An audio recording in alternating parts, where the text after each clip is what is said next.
সুপ্রিয় দর্শক, স্বাগত জানাচ্ছি রনি ব্লগস চ্যানেলের আরও একটি নতুন ভিডিওতে। আজ মঙ্গলবার ৮ অক্টোবর ২০২৪। এখন জানিয়ে দেব আজকের দৈনিক নয়াদিগন্তের প্রধান শিরোনামগুলো।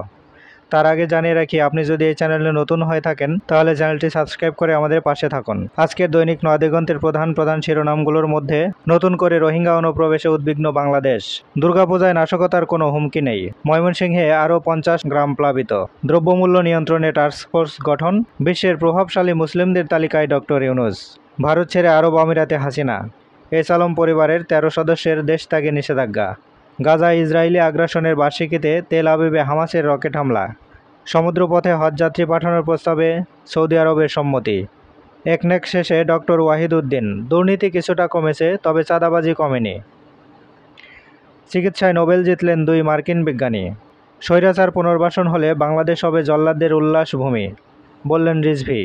এই ছিল দৈনিক নয়াদিগন্তের আজকের প্রধান শিরোনাম। সাথে থাকার জন্য ধন্যবাদ।